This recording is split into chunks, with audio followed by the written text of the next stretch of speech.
So, we now have a 7th member, so we can go ahead and start our meeting.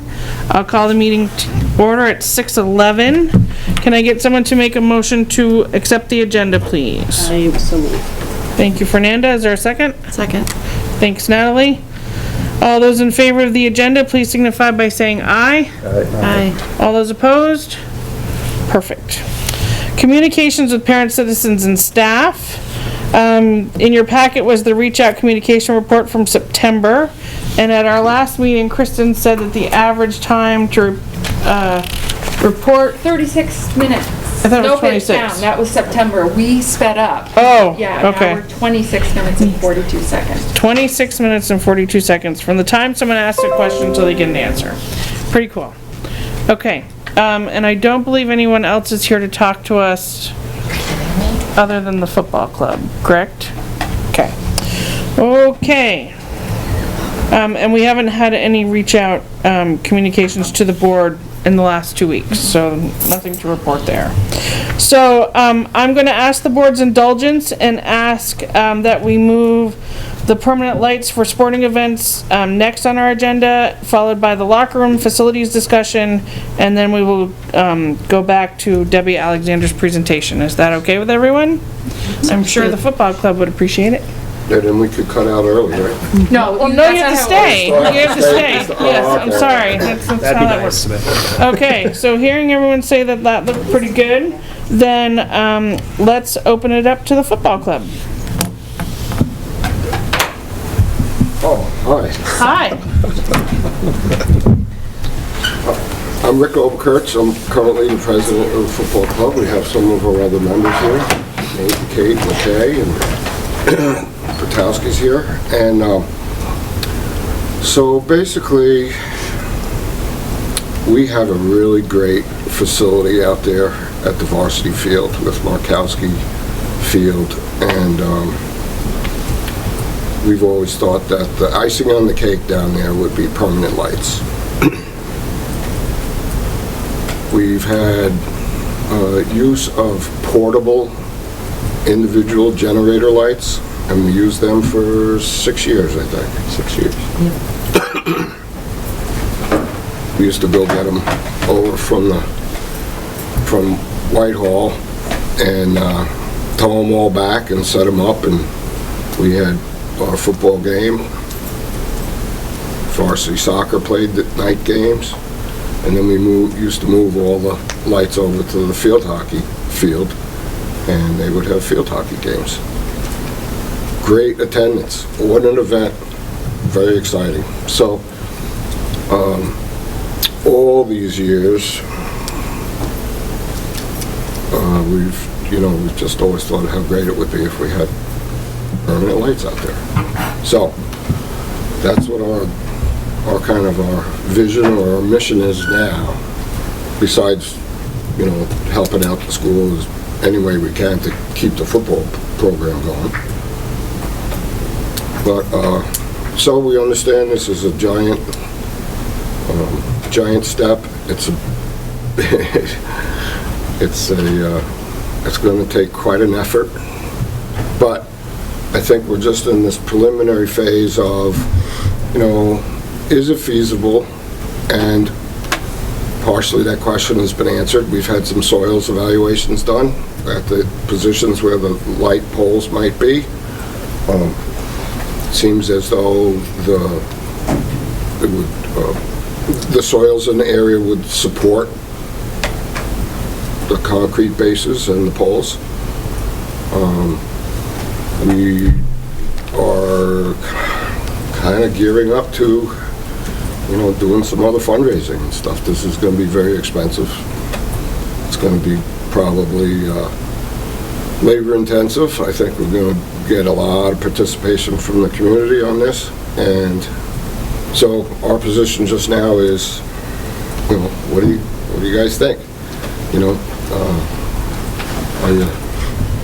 Are you ready to turn us loose? Well, not too loose. Okay. So, just a couple of clarifying things so that the Yes. board knows is, number one, I do understand that we cannot rent lights anymore like That's- we have in the that's correct. past. That has been disallowed by the VPA, correct? So therefore, we cannot have any more night games even with rented lights here at Otter Valley. Or anywhere in the state. That's right. That is correct. Although a lot of places around us do have lights, correct? Permanent, permanent oh, lights? sure, Yeah. oh, yeah, Permanently. yeah. Okay. But a lot of places don't have such a good field. Right, of course. That is absolutely true. Everybody That is- here nod your head, true. That Yes, is true. absolutely. Can you give us an idea of what the project entails, like what you see for, are you looking for 8 lights out there, how many lights, and what you think the cost might be, and how you foresee trying to raise the funds? Sure. So, there'll be 4 light stanchions. 2 will be on the east side of the field to the north and south of the press box and the stands, up on the hill. So those theoretically will be shorter poles. They'll be located approximately around between the 10 and 20 yard line, I think, or around the 15 yard line. That gives the type of lights, full illumination on the field. There'll be 2 on the west side of the field. Those will be placed wide enough so that football and soccer has a different size field than football does, so those will be, again, on the 15-yard line, probably on the west side of the field also. The lights are, what we've heard is cheap to run, not cheap to install. So we've got some estimates, they're rough estimates, anywhere's around probably the whole project, $200,000. We have an estimate for the football club already paid for the soils evaluations. You know, if we wouldn't go any further without that, if that failed. So our next step is for a structural architect to design the amount of concrete, the size of the bases, all of that stuff. So that's another thing that probably we'll pick up the tab on that too, because it's just one more step of making sure that this is possible in the respect of physically being able to be done. And so the poles themselves, I think we've got an estimate of about $175,000, poles and lights. We've got a preliminary estimate for electrical conduit and all the paneling and connectors and all of that of about $45,000. So we're kind of in that range. Now,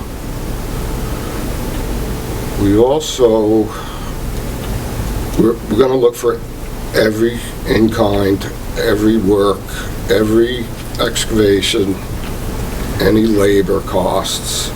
We're going to, ask folks how far they can go about doing that and not putting that in their charge. So we've got some preliminary numbers and folks kind of floating around. We haven't approached anybody in any official capacity, but folks are interested in doing this. There's a lot of people asking questions, wanting to know what they can do to make this a viable project. There's a lot of interest in the community. It's going to go back probably to the days when, people were working on this field to make that happen. Markowski family, etc. So, yeah, it's a big task, and we are a small group. So it's not gonna be us. But I think that there's enough expertise out in the community. We're looking to be able to expand some kind of a committee. You know, I'm not really sure how all of those things are gonna work, and I think, you know, if we go forward, that's something that we'll be working with you folks on, and the school administration, and community members. You know, how is the group gonna look? What is the group gonna look like? And the plan would be to, you know, to do fundraising in all kinds of different ways. There'd probably be a light committee formed. Probably most of us would be on it. There's some other people that are interested. Then there would probably be a capital fundraising committee, which we've already got a rough plan in place. But we have to get the approval here before anything can become official. Yeah, I mean, we've asked a lot of questions over the last year. We've met with some of the administration here just to see if it's, you know, worth pursuing. You know, make sure that, you know, everybody knew what we were talking about. We know there's a procedure you have to, you know, especially when you're talking about money, it has to be handled the right way. You know, there's a process. Right. This was one of the first years that we had a lot of our larger contributors who really said, you know, we go to them each year and do you want to sponsor a game and stuff, and people who finally are like, okay, what's it going to take? Because they're kind of getting to the end of their, I'll donate 100 each year, you know, and I think they're just wanting to see it happen, so. That's So what we're hoping. we're a private nonprofit, so we have a cap about what we can keep in our deposits. So, and, you know, we've got 10 grand that we're ready to, you know, start off with and do some of these preliminary things. We're looking at a corporate sponsorship drive, you know.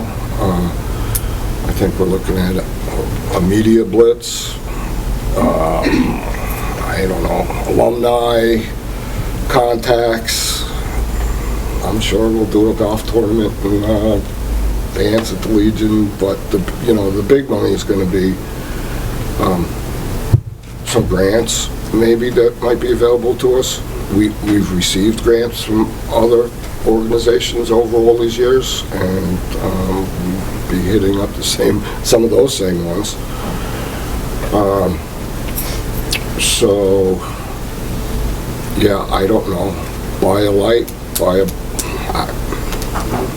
we got, you know. Understand. So I think the fundraising will be set up that way. Corporate, who's got work, you know, who can do work that's not going to charge us.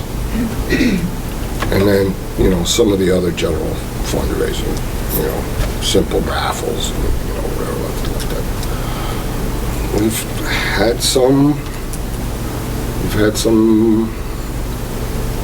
preliminary interest. There might be $40,000 or $50,000 floating around right there, right now, that people are ready to go. Okay. Which, you know, is certainly not going to get us where we need to be, but it'll be a start. One of the things the other thing is too, that, you know, we've talked about it, about not doing anything, you know, doing this in phases. We don't want this to be a prolonged activity, but rather setting it up so that we're doing things in phases when we have the money. So we can't order the polls until we know we can pay for the polls. Right. So, you know, at some point, and whatever lag time that might be, 6 or 8 months to order things, get them here, and all of that, those are all just logistics that, you know, just seem a little far away, but I think they're all doable. So that's where we are. We want Friday night football. Okay. So, and my other understanding is that it wouldn't just be for football. We could have soccer and field hockey and all those other ones. So, yes, the field now is set up already for football and soccer. I don't know, the field hockey field dimensions and things like that, but we have enough room down there, we think, that we can superimpose field hockey too. If they wanted to have a night game once in a while. All right, well, let's open it up to the board. Do you guys have questions?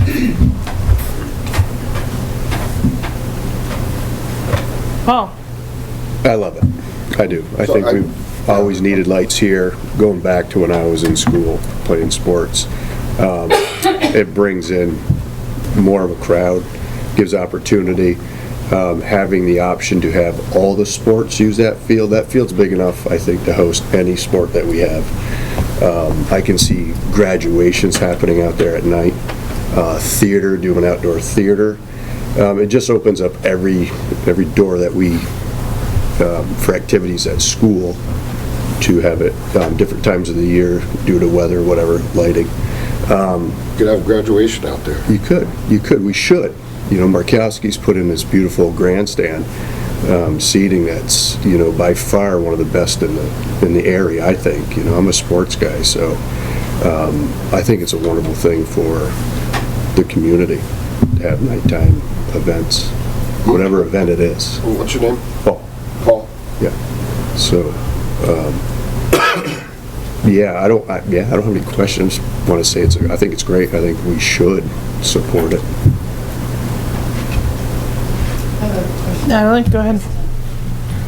Because I don't have any issues with the lights, right? This is to get our permission to campaign using our name, right?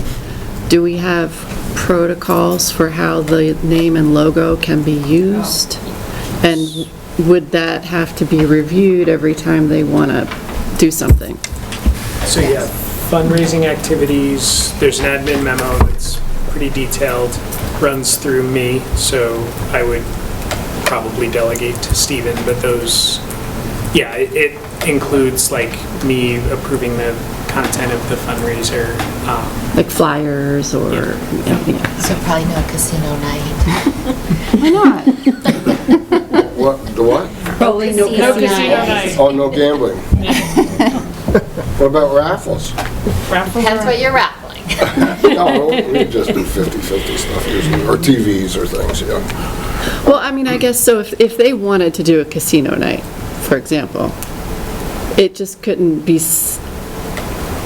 It could be for the club, and then however you use your funds, they use their funds, right? We do have our own logo, own name, Yeah.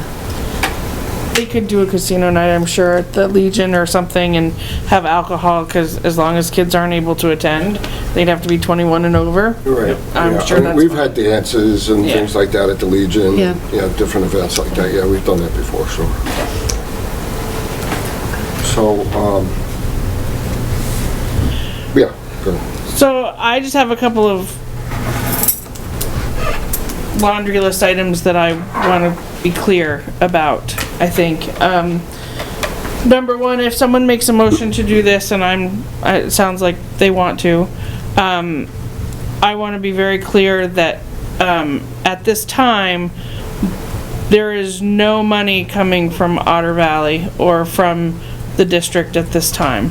Understood. Correct. And that all monies that you've raised are in hand before you buy lights or poles or whatever it is that you need. Other than that, I do think it's a great idea.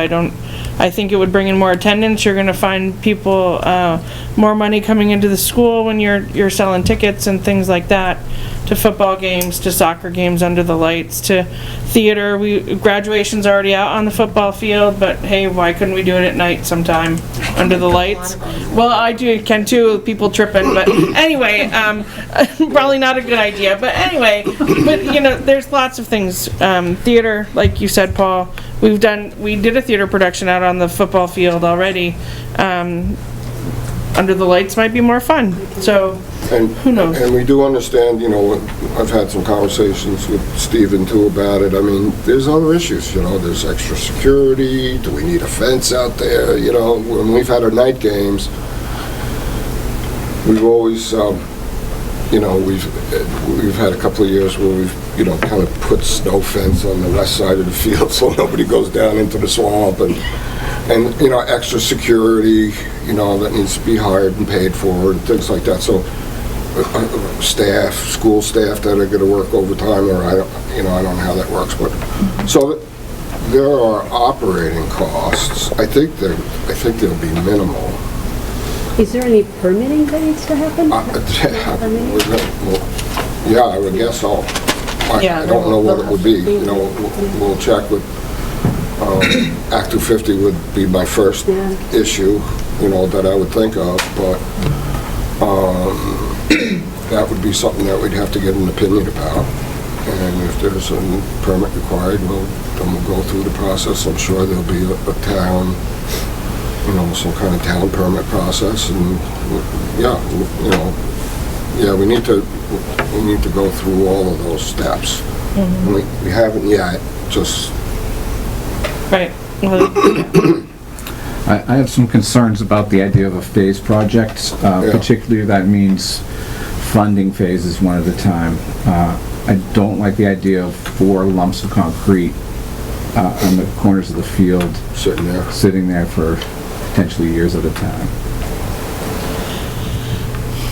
It may be one of those things that you have to, you know, it all has to come together all at once in order to do it. You know what I mean? Like, all money needs to be there so that you know you can throw the concrete in the ground, you know the poles will be there in 3 months, and you know the lights will be there in 2 months after that, or however it all works out. Yeah. Possibly. So one of the fundraising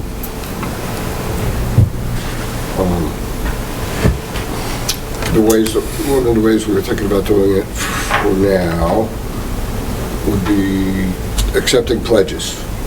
Not, no real money, but, you know, pledges with a form. Folks can, you know, whether it's $100 or $10,000, it won't matter. So that we could be in a position to say, okay, boom, boom, we can run the conduit, you know? Okay, if we don't get to use it on this project, it'll be in the ground, you know, for another time. But to be able to just say, you know, hey, we're gonna be able to have those expenses when we need them. If you're at a point where you think you can get $40,000 or $50,000 in pledges now, that's actually an excellent start. That's having that base, that, you know, 20% at least, is going to help you gain confidence when you do other asks for people.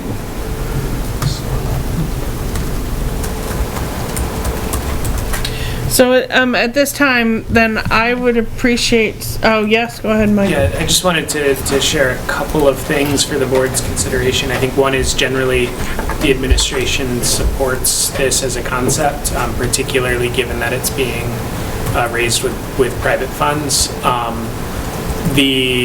There would be additional security costs. We do anticipate those would be offset by additional gate receipts, so we might need like a contract with the Brandon PD or a security company to come in and provide a little additional support due to increased attendance and the challenges that come with nighttime events. But again, I think it's fair to say that our gate receipts would go up. Field hockey presents a bit of a challenge to run on that field. My understanding from Stephen, I don't know much about this myself, is that you have to cut the grass a lot shorter for field hockey. That can degrade the football and soccer fields during the season, so we don't want to overpromise and under-deliver on that. I think a consideration is, you know, I appreciate, Laurie, that you're clear that at this point the board is not offering funds from the facility fund. I think a question for the board to consider is, you know, as the football club is going out and fundraising, if they are fundraising and saying this is for lights at the Otter Valley Field, and they raise $150,000 and that's not enough, correct me if I'm wrong, Brenda, but they can't repurpose that to buy like new uniforms or something like that. So if they get to a certain point and the money does dry up, their fundraising is going to be saying, probably, this is for lights at Otter Valley, not generally to support the activities of the football club. I would hope so. Yeah, the motion should make that clear, right? Like, you would be authorizing the football club to raise money on behalf of the OVU football lights project, right? Like, you'd be super clear. Right. And then I think the question is, if we're at a certain amount of money and that funding has dried up or slowed down, you know, at some point, will the board, there may be a request for the board to say, hey, can we finish this project? Sure. And in the absence of that, right, we're gonna have 150,000 sitting and not being put to use because we couldn't, they all couldn't put it to use for other projects. If that makes sense. Well, and I would hope that, we usually have a facilities, update every month. So I would hope that as part of our facilities update, you would let Brenda or someone on the board know where you're at with your fundraising, just so that we know in the back of our mind where you are, and, you know, if there's something we can do to support you. You know, getting the word out, putting it in all of our, what are those things that you send out on every month? Newsletters? There we go. So things like that. You know, I'm sure that you're hopefully going to hit up Stephen Jupiter and ask him to do a huge write-up in the news, and thinking about that, and Rutland Herald maybe, and whatnot. I'm sure Sophia, who's on the line right now, would be very interested in talking to you from the Herald. So, and I would suggest that you do that. So, if someone is willing to make the motion that is on the agenda. I've got one more comment. Yeah, go ahead. I just wanted to thank you for coming and for having this idea and for being willing to do the work. We don't often get people coming here, taking on huge tasks for nothing, for the good of the school, and we appreciate hearing from all of you. Thank you. Thank you. Thank you. Very much great. Okay. Make your motion? Sure. All right, well, then you read it. Let it be on the, Oh, do you need it? Yeah, you gotta read it. You I gotta read it? Yep, you do. You gotta read it. You This gotta is the motion most by. work I've done in here, just so you Yeah. know. There you go. That way we get it right. We gotta get it right. I've already done it. I know, but he still needs to say it out loud. Hold on. Motion by. you didn't Paul borrow my Lather. glasses? Can't see. No. I hit the 40 something. Wait, hold on, where am I? Middle of the page. I can't find it. Hold on, I'm having right? trouble honestly seeing it. Maybe Brett might. All right, let Brett do it then, I guess. This is I'll pretty make the embarrassing. motion. That's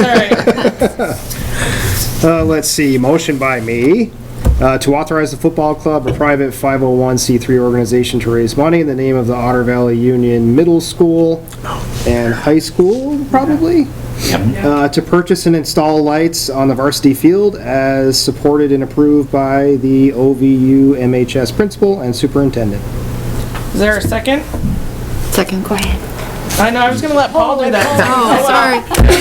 Shine, Paul. All right, Natalie seconded it. Okay. Is there any other discussion before we vote? Hearing none, all of those in favor of the motion put forth by Brett and seconded by Natalie, please signify by saying aye. Aye. All those opposed? Okay. You're one step closer. Thank you. Thank you very much. Thank you. Thank you. Thank you for your work.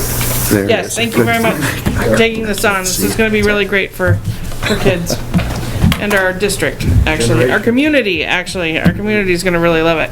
Can I have my agenda back? Because I don't know where we're at. Back to the top.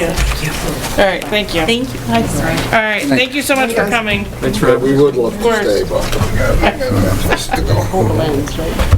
All right, next on the agenda, locker room, yes. I got you, don't worry. Oh, hey, thanks. Is Casey here or no? Yes. Yes. Oh, there she is. Perfect. All right, so next on our agenda is the locker room facilities discussion. With us online is Casey from NBF Architects, who has put forth a, actually drawn up a plan for some locker room renovations.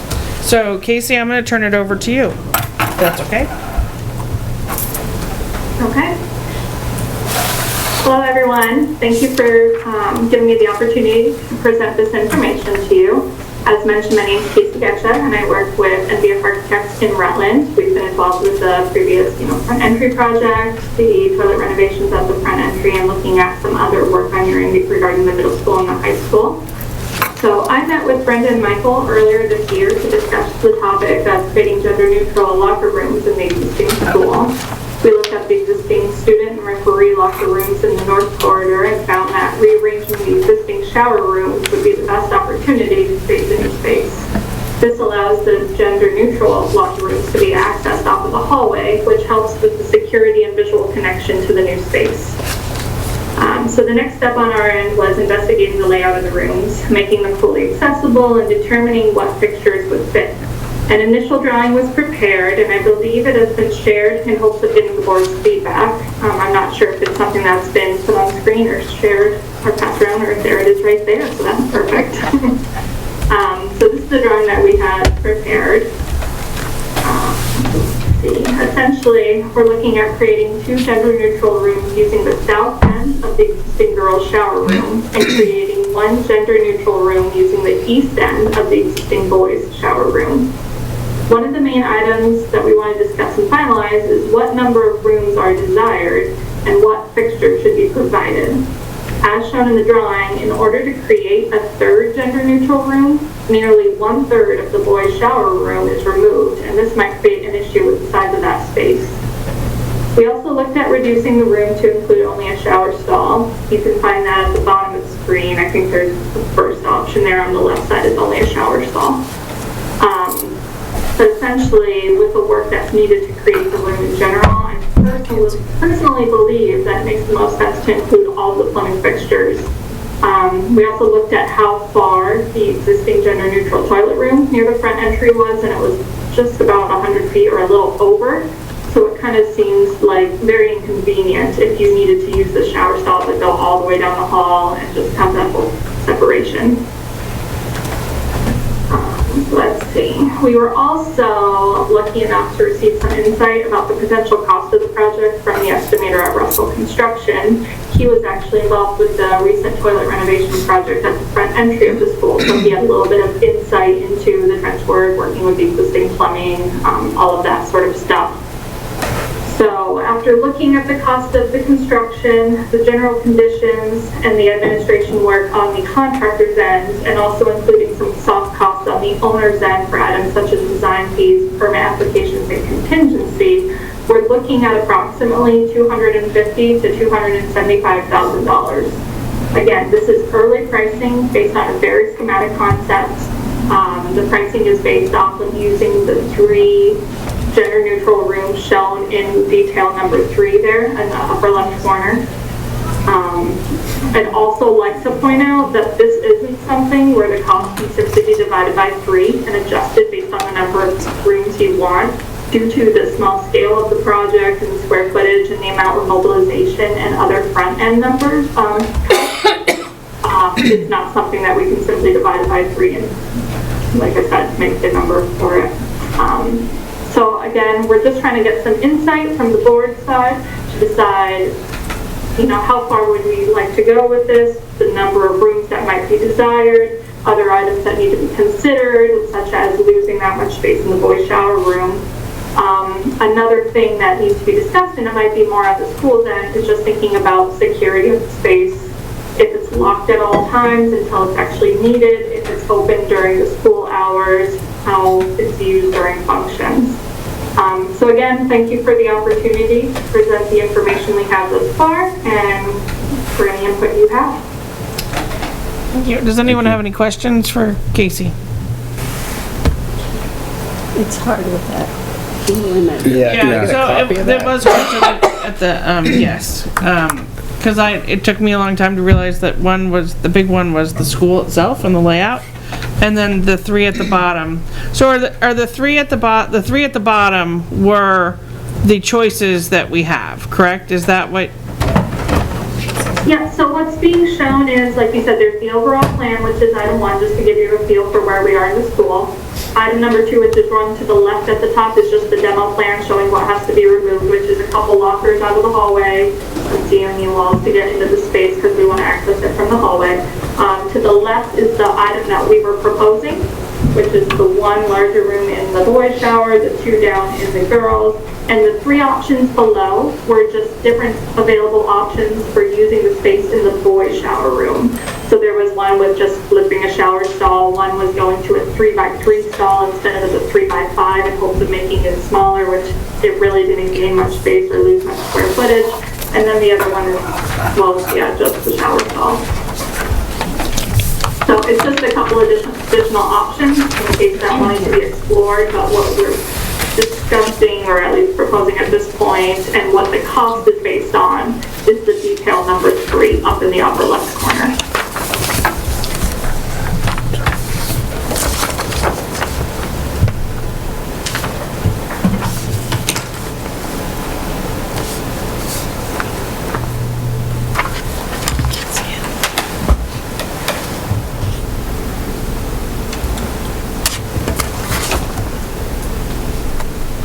So she's talking about, So all of these drawings are within the dotted line on the overall school drawing, is that correct? so she said the one that they were proposing is the number 3 in the upper left-hand corner, which I believe is this one. Which one? This one. Top left, number 3. Yeah, the 2 in the girls and the 1 in the boys. Yeah, in detail number 1, which is the overall school, the area of the dotted outline is the enlarged, and that is shown as number 3. Okay. Thank you. Oh, I see.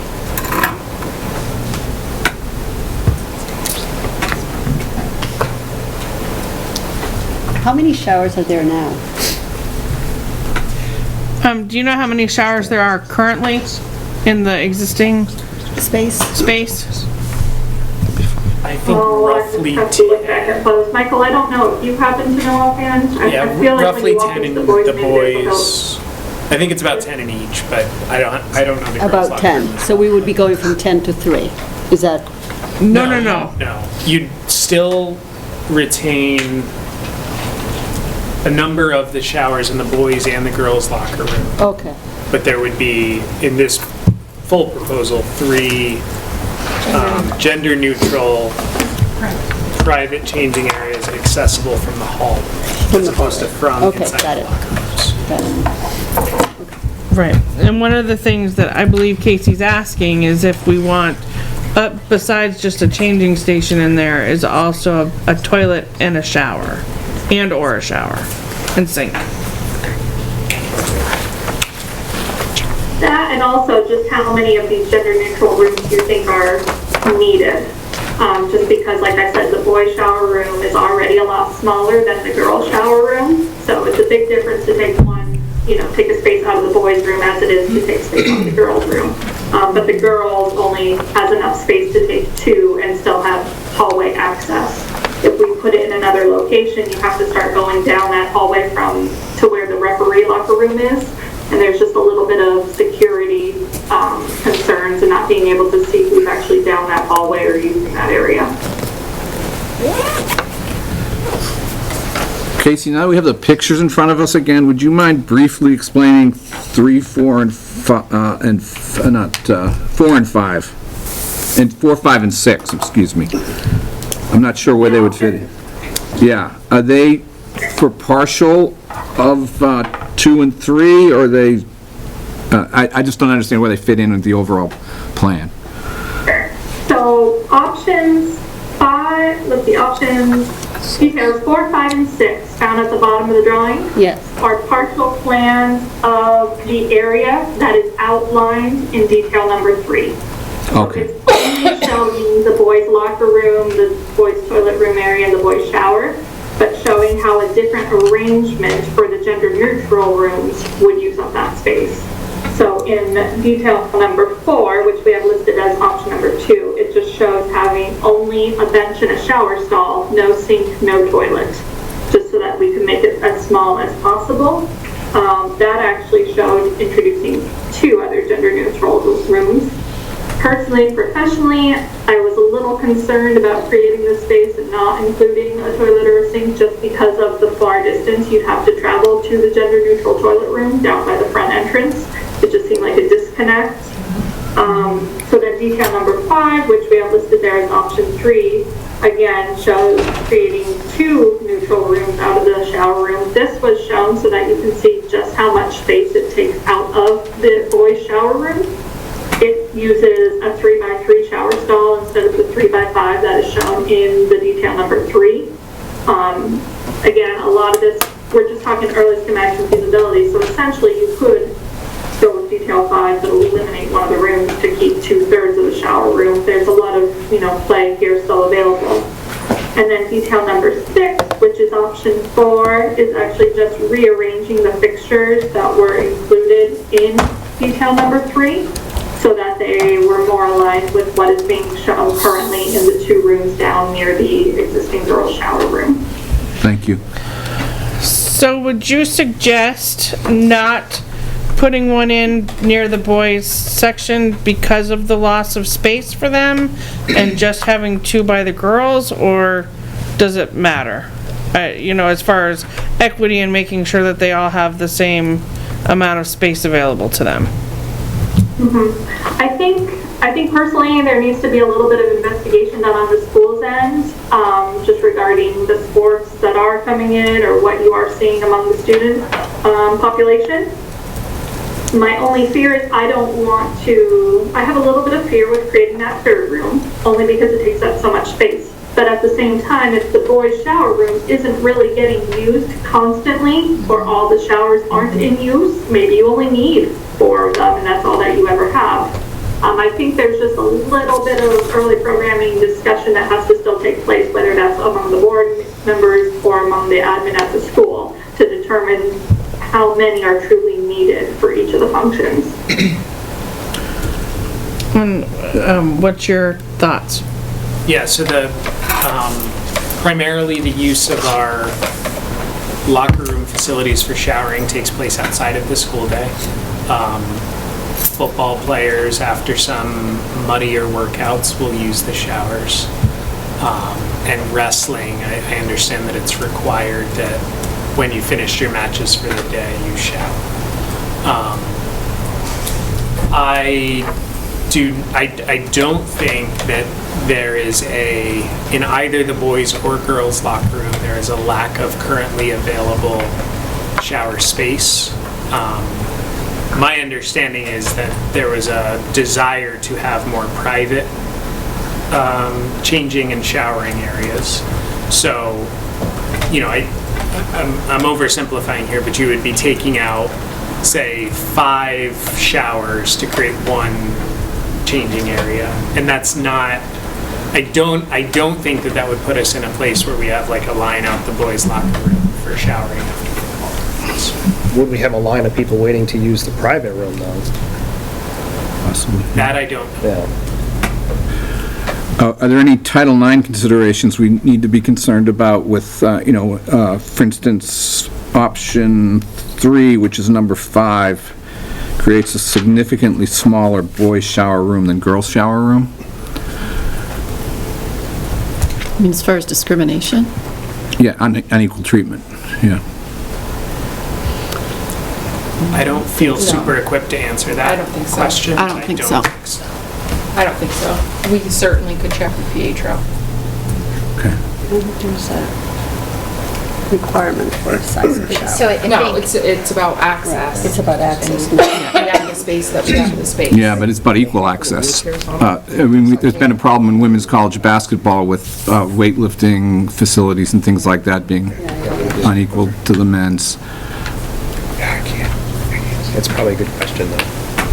Yeah, I would, Question?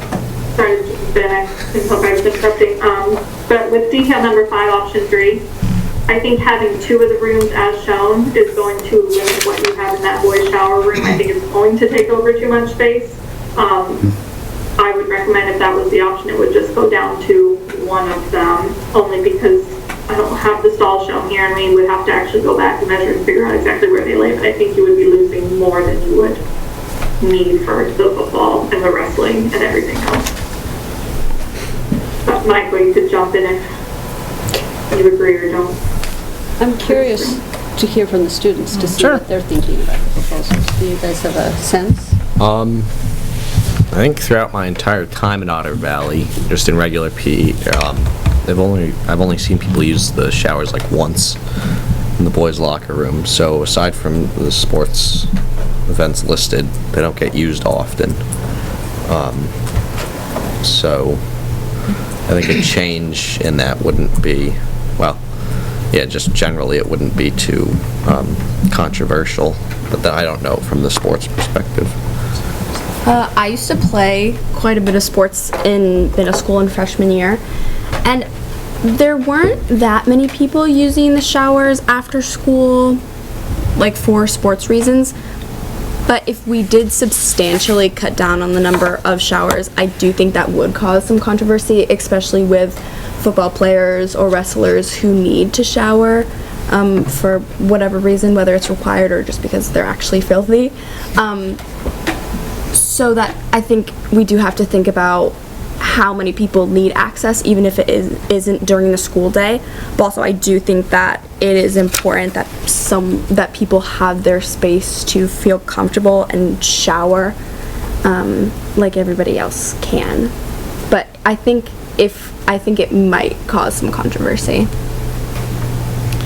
Well, if you guys had your choice between the locker room showers or a private changing room and a private shower, which one would you choose?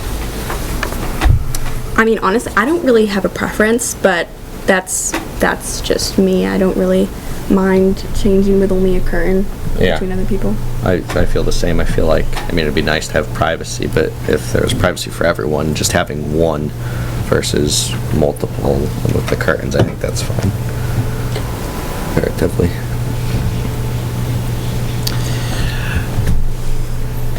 It's like the gender-neutral bathroom. There's only one of them, and then there's so many other of the boys and girls bathrooms. I mean, it's nice having the gender-neutral bathroom, but if someone's in there, then that's it. You have to just go somewhere else. How do we feel about showing this to the students here at Otter Valley and getting their opinion? Because, I mean, we have the two of you, and I understand that, but you're not playing sports after school, you're not a football player, I mean, you could be if you wanted to be. Whatever, just saying. Anyway, but I guess my point is that I would like to hear from as many kids here as possible, and I'm not sure how you would go about getting everybody to look at this and understanding what it is and saying, do we need 3 more gender-neutral bathrooms with showers, toilets, and stools, or do we, what does this look like from their perspective? I don't know that we're ready. I don't think we as a group can make this decision. I think we need to hear more from our kids and see how it works for them. So if I understand the kind of direction you're looking for, Lori, what I would imagine doing is producing like a short survey. I would describe this in pretty general terms. Loss of space in the current shower areas to add up to 3 gender-neutral shower and changing areas. I think questions would be, if we did this, 1, would you use it, and when, and 2 would be, would you prefer that to the current arrangement? Am I getting that right for what information the board would like to see? I think so. Is there anything else the board would want to hear about?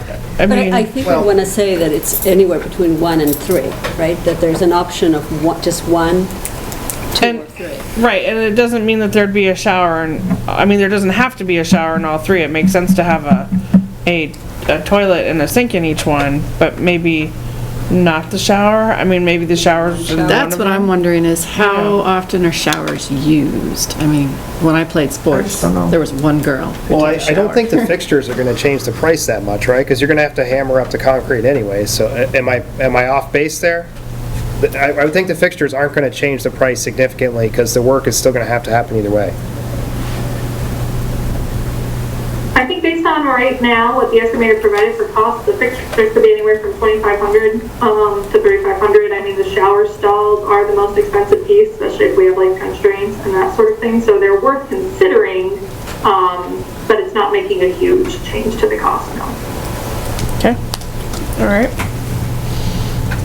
And I would just say for Title IX, you can, I already found it, for interscholastic athletics, if we truly believe that one gender, in this case females, were provided a significant advantage in some aspect of the program, which we would say facilities, then administration would have the opportunity to offset benefits in another one of the 11 program components. So that's sort of how VPA looks at Title IX within athletics. So, for example, if the boys program is disadvantaged in the area of facilities, it may be offset by providing them with benefits superior to the girls' team in like scheduling games and practices. So there are 11 ways that Title IX within interscholastic activities can sort of function. I would make clear in the survey that this is not a done deal yet. Well, it's just a survey, right? Yeah. Can we talk about the money side? Yeah, you can talk, I mean, yes, sure. Because I know we talked about this in the spring, and I can't remember where we left it, because we shuffled some funds around, right?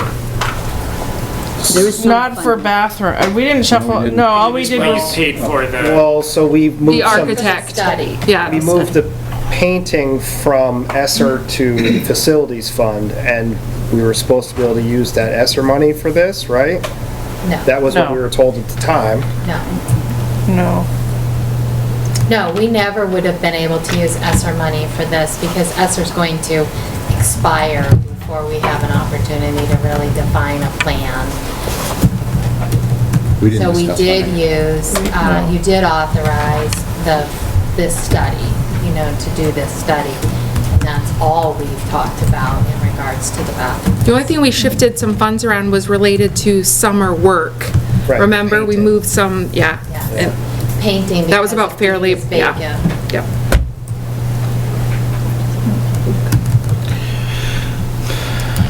So, Brenda gave me, if you want to talk money, Brenda gave me, we have an estimated $1.866 million in our facility fund. That's an approximate number, after all of the fiscal year summer 2023 stuff that we have asked to be done. And that's still in process. So, one thing that we want to also ask Michael too is where he sees, I mean, obviously this 1.866 is not just for Otter Valley, it is also for our other schools. And we also have to ask Michael and our other administrators what is most important to them for their facilities. And I don't know if you have anything on your mind that I'd like to ask a preliminary question to that even. Well, okay. So, we had, I don't know, 50 or 60 people here last winter, spring, all very agitated. And, I remember one person throwing the word Nazi around. It was quite an event. But we haven't heard a peep since, that I can tell. Do we have a problem we need to solve? Or are we potentially spending money on a problem that doesn't need to be solved? I think that's a reasonable question to ask. I mean, and I think it relates to Lori's question, when I think about ongoing facilities needs on my campus, and I can't speak for the other buildings, if I were to come with a wish list of facilities projects, this would be a relatively low priority. I mean, I'm thinking about with bathrooms in particular, things like the bathrooms in the middle school, I think, are in need of some renovation. There's like internal office reconfigurations that I think would maximize our services. Continuing to develop that like middle school entrance area is a goal that we have. So, I mean, if you were to ask me, like, similar to the lights, right? Like, I never say no to money, as Brenda knows, but this would not be very high on my priority list for for Otter Valley's facilities needs. It makes sense to me to ask the students, right? Because we had parents who came here asking for this, but they're not the ones using it. So I would love to know what the student perspective is. Yeah, I think once we hear from the students, I think then we come back and we really look at this more in depth than the, you know, I'm not trying to put it off, but I think our students need to have a voice in this. And if that is, so I don't know that we need a motion for that. I think we just need consensus. Is everybody okay with that? Yes, but I would add a question to the survey then. Would you prefer the money to be spent on one of these plans or something else? Maybe like a rank, 4 or 5 different needs. Sure. Where this. Yeah, maybe they can fill in something where they see a need. Or you just do, like 0 to 5, 5 being high need, 0 Yeah. being no. Okay. I wouldn't rank it against other things. Right? No, it's just more or less saying, you know, where does this rank in, and if they had something that was really on their mind, they could write it down, like they want, you know, an elevator. Right. I'm just throwing something out there. But anyway, escalator. When would the board like that student feedback? I would like to see it in December. And the only reason I say December is because November, I already have confirmed 6 of 9 legislative members who are coming, and I'm hoping that we're gonna fill that entire block of time, telling them what we think and asking them what they think and having a really good conversation about where we see education going, where they want education to go, and go from there. So. And before wrestling season starts.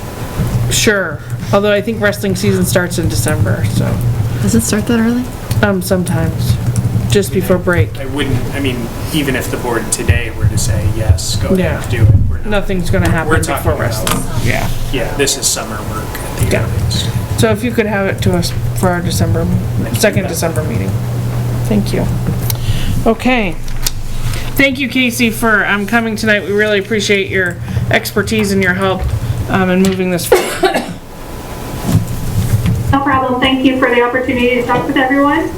Nice seeing you all. All right, have a good night. You too. Thanks. Okay, we are going to move back to the presentation under Global Ends, which is our assessment results and Act 173 review by our very own Debbie Alexander. I didn't miss it. Good to see. I know, right? Yeah. I found an even better visual, so yeah. So excited, thank you. So good to see everybody this evening. I have, or Kristen has for me, a little presentation. So tonight, sort of weaving everything together, we're going to talk, begin with assessments, and then thinking about looking at the data, what our next steps are, how that ties into Act 173, as well as the RNESU curriculum, and then how it all ties together with the strategic planning. Kristen, have you given this, you've already given this board? Yeah, I was at that board meeting. So, so I'd like to start beginning with the RNESU VCAP assessments that were taken in the spring. You probably, parents remember your children talking about SBACs. It is now called Cognia, so they've changed vendors, just so that you know that it's sort of the same assessment, just a different vendor. And we're measuring proficiency with our Common Core state standards.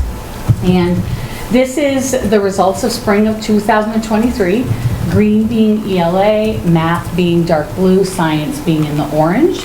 You'll notice that ELA and math, those assessments go from grade 3 to grade 9, and science is only tested at grades 5, 8, and 11.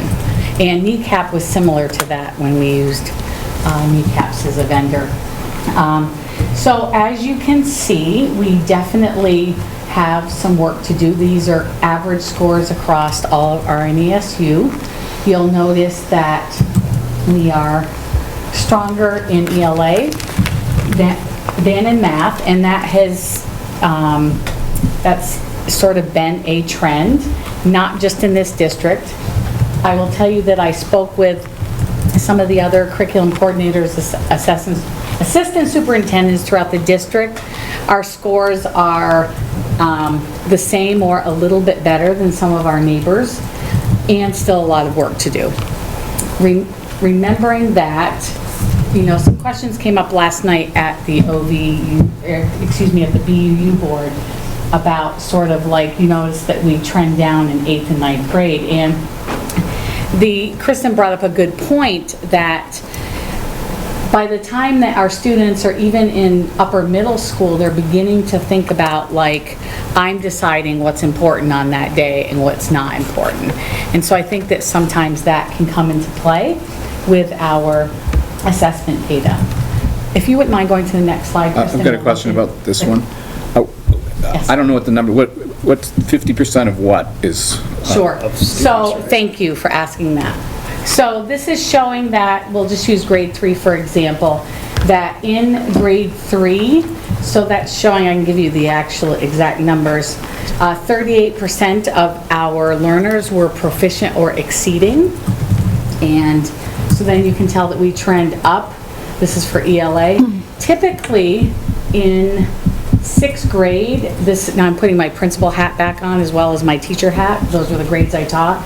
Typically, 5th and 6th grade learners will sort of continue that trend. 7th and 8th grade learners will start to see a decline in 9th grade.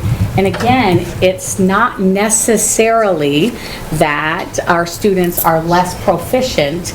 It just might be that the interest in, really caring about the exam is happening. I do want to point out, so any questions on this slide? I was having to go fast for the RNESU, so I'm in that mode of going really fast right now. Any questions about that past slide, the former slide?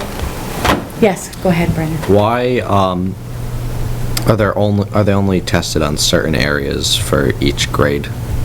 Why for like science, ELA, and math? Why aren't they tested on all of them in each grade? Like, why don't we do science all? Yeah. Yeah. I don't exactly know that. I can tell you that it's been that way. Even kneecaps were only like certain grade levels. So I don't have a good answer for that. It's just the state's accountability system. So just like we say, oh, we'll report out to the board in kindergarten, 2nd grade, 6th grade, like those sort of touch points. Those are the grades and the touch points that the Agency of Education uses for their accountability system. So to get money from the federal government, they sort of have to say, this is when we're going to test kids and this is what we're going to test kids on. Vermont has always sort of gone with this model. In 7th and 11th, 8th and 11th grade, we test science. But it has to do also with No Child Left Behind. When the law was written, I think that's what people agreed to. That these were the areas that we're going to look at. So it's how we get federal dollars. Right. It's for federal funding. It's nationwide. Okay. The SAT is the same prejudice. I mean, you don't take an SAT in geography. Yeah. Yeah. Right. And you'll also notice that we're not assessing ELA in math or in grade 11 or grade 12. A lot of this is just really making sure that our learners are on track as they're moving along. And not to at all dismiss the fact that there is work to be done. Again, I just want to stress that this is one measure. And coming off from certainly 2 to 3 years of pandemic impact. So the slide that I believe shows a better example of where we are at is this slide right here.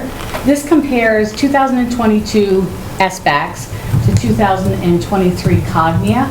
On the left two are ELA and math, and on the right two we have again ELA and math. The first two are showing learners who are scoring 3 or 4, that's proficient or exceeding proficiency.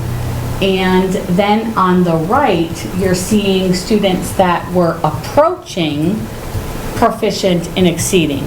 And the reason I point the slide out, especially for the ELA piece, math certainly is similar, but especially ELA, you'll notice that it's actually 77% of students in grades 3 through 9 were either approaching, meeting, or exceeding.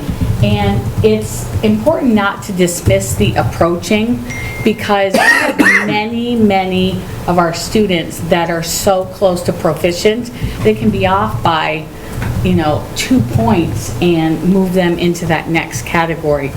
Many students that are approaching, it could be a poor day, it could be that they're in need of just a little bit of intervention.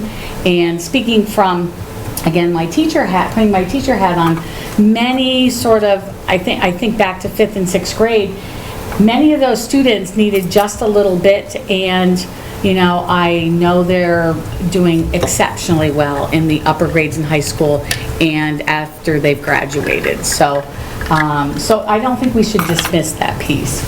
So I went ahead and I scooped up a whole bunch of data, everything that I could find that we've had over the past several years, and I created a trend line that I want to share with you because I think that this is important and really will tie nicely into sort of our next work that we're exploring.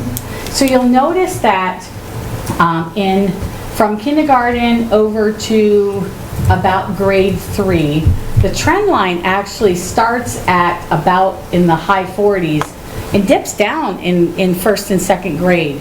Now, not all of our classes are coming in at that 5th grade, but what I noticed over time is that either we're stagnant in those primary grades, or we have a class that comes in a little bit more ready, and then we decrease. And when you think about just what we've seen in education, first of all, coming off from a pandemic where our youngest children missed a lot of developmental milestones, going to the store, going out to restaurants.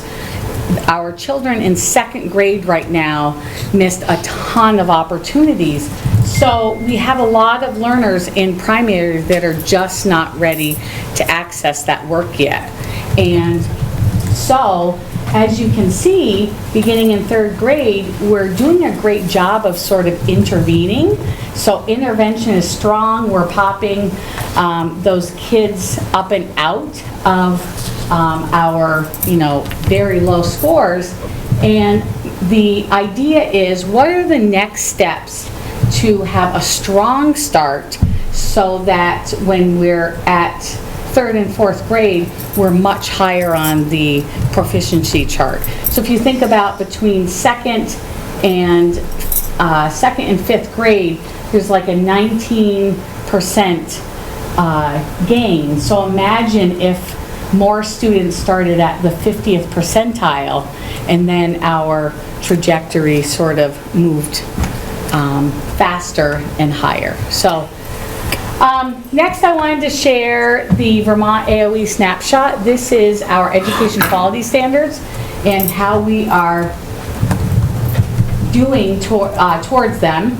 We have where they look at 5 different areas: academic proficiency, personalization, safe and healthy schools, high quality staffing, and investment priorities. And they look at our performance, how we're performing now. This is year 2021-22. And what is our sort of, where are we headed? Are we trending in a positive direction? Are we sort of neutral, or are we declining? And then we're looking at the equity index, and that is sort of the difference between our students who are historically marginalized and those who have more opportunities. And it again tells where we are currently and then sort of our change factor. And as you can see, we are, just to pick out a few different things, and then I'll take some questions. So we're in that approaching range and that was, again, 2021-22, and this is comparing us with, across the state. We're approaching in that area with an improving trend. So that's always a good place to be, is improving. You'll also notice that I was pleased to see that in safe and healthy schools, as we know, how our children feel in school matters and it impacts everything. We're exceeding there, still excelling. Interestingly enough, we were exceeding for our students who are traditionally underserved, and we're declining. So I'm not sure that can be just a data piece. I want to mention that it was not in time for, we didn't get the data in time for the board because the window closed a little later. But one of our SEL surveys that talks about student experience, and across the board, we had high 80% of students that reported having solid relationships with adults in all of our buildings. So that was really important to us. One thing I want to point out, when you think about the equity index, is that 2 of our schools in RNESU have been, I don't know if you shared this or not, Kristen. So this is where this data sort of helps to inform where 2 of our schools, Lothrop and Barstow, they will be receiving equity supports. And that is Lothrop for students who are on IEPs and have free and reduced lunch status, and Barstow was for students on IEPs.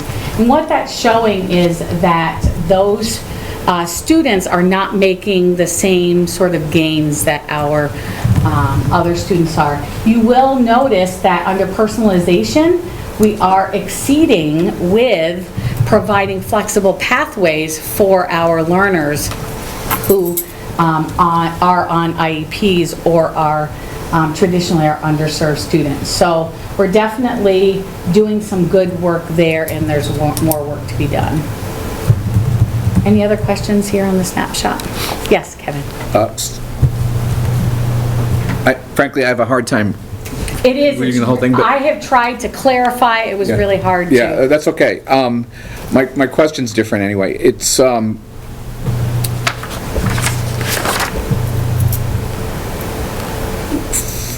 for many of these categories, and I'm really asking about the equity part. Reminded me about this.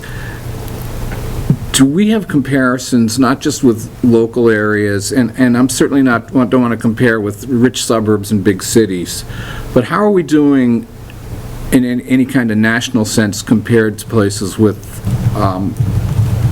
the sort of sociological situation we have? Do we? So in a similar? Yeah. I think that we'd have to look for data like that.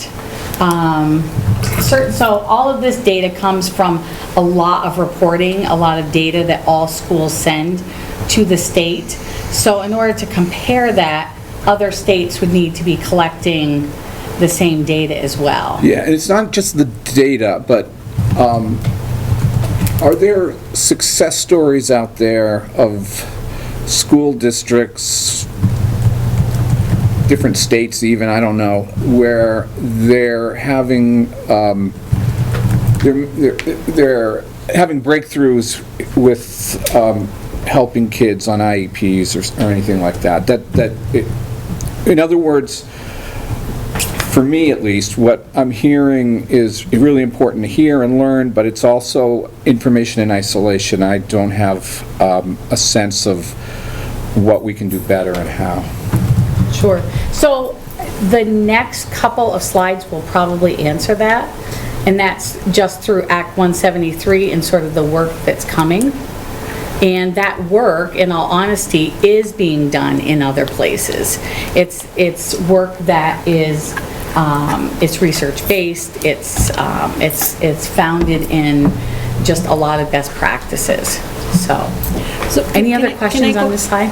Oh, did you have something, Kristen? I just wanted to go back to that slide where you did the trend between first grade and that one. Sure. Right? And my question with that one is, how well does the curriculum match the assessment? Because I know that in this district, you've done a lot of work around basic reading skills, and the standards-based testing doesn't necessarily give that as much weight.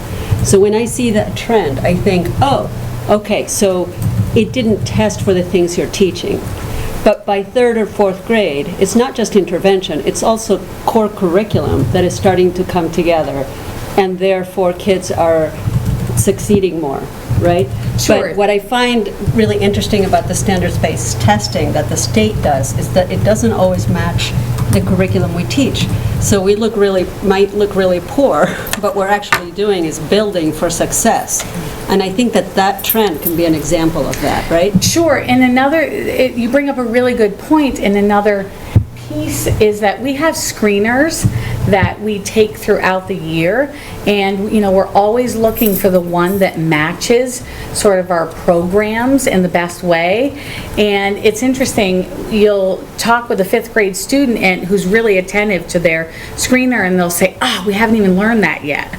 So yes, there is definitely a piece to that. Mm-hmm. Yeah. And as all data, we should pay attention to it, and then we should also be thinking about what we're observing in our schools. But sometimes we think that what we're doing isn't working, but indeed it may be working, it's just not showing yet. Right. And I think we have to be careful about how much we're changing. Good point, thank you. Yes. I have a couple of questions. Yes. So that S-curve, let's call it, right? That is this something that historically we've seen, or do we have any of that information? Because I'm wondering, because it seems like last year's 1st, 2nd, and 3rd graders would have been the ones most impacted by the pandemic. So I'm curious if this is... They are right now, sort of. Yeah, but there could be so many reasons. Yeah. Well, that's why I'm wondering if this is a like... trend. Yes, this is definitely a trend, and even, I'm just going to say, even being the former Lothrop principal, I definitely saw that 3rd, 4th, and 5th grade trend with my SBAC scores all the way up to the pandemic. And then ironically enough, right as we were coming out of the pandemic, it returned again. And we had a lot of children in intervention in those early grades. So, so I think it's a pretty accurate, and there can be so many reasons, just thinking about how prepared our children are to come to school, and thinking about, whether they are able to access due to developmental needs. There's a lot of different reasons why, we can be looking that way in those early grades. So, but again, I think I appreciate the fact that this is not necessarily the most accurate picture. However, that trend is pretty accurate when I think about how many learners we usually have in intervention in our early grades compared to how many we have in our 5th and 6th grades. Okay. Yeah. And the only thing I would add on this, and it kind of goes to Kevin's point, is first of all, the snapshot, which is what check marks Barstow, OCA, and Lothrop, is from 21-22, which is smack pandemic. So we're getting scored based on the equity index, and everyone knows that during the pandemic, students who were historically marginalized were marginalized further, right? The gap persisted. Families who lived below the poverty line struggled in a way that kids who were haves or lived above the poverty line didn't. So none of this is surprising. It doesn't make it okay. It also does, however, put us in pretty good company around the state and the nation, because most schools or districts are also checked mark along those sort of equity index. So again, it's good information to know that these gaps persist when things are really hard. But it's important to take it with a grain of salt as well. Right. Then I had another question too. Yes. About, these are the results district-wide, right? But did you guys also get results that were based off of individual schools? Yes. And was there anything, any trends there that we should be aware of? I think that they were, I would say there wasn't anything that was surprising. There was definitely a correlation between schools free and reduced lunch numbers with based on where everyone fell. I think that for the most part, most of our schools certainly all of our schools in OVUU were very much in line with, when I talked with, they all said don't say names at board meetings, but 2 different districts we were right in line, or like I said, we had done just a little bit better in a couple of areas. And with our schools, we don't see any significant deviation from the patterns, right? Or Right. the norms, which also suggests there's some curricular work to do, right? If everyone's third grade is sort of struggling in this way, then Right. let's dig into Right. third grade. Right, we didn't necessarily have, one school's fourth grade is here, another one is here. I'm not saying that didn't happen at all, because of course that will happen a little bit, but for the most part, it was pretty expected once we saw one of the schools that the others were following. Okay, so thinking about like next steps, and again, not necessarily throwing out our programs and thinking that they're not working. Instead, what can we add to what we're doing so that we can boost those primary grades? And we are doing some research right now on how we can access some professional development on the science of reading. It is not a program, rather it is a skill set to provide for our teachers that allows them to have a lot more knowledge about teaching phonics at the lower grades. So when you think about our learners that may not be accessible to learning for whatever reason, when you're using a systematic program like Super Kids, which I think is on the next slide, when you're using a program like Super Kids, it's pretty sequential. And yes, there are little assessment programs and little tuck-ins and things that you can use to boost, but think about a learner that may not be able to access for 6 months. They're having to jump in then 6 months later and try to catch up. Going ahead and providing some science of reading PD for everyone will provide our teachers with more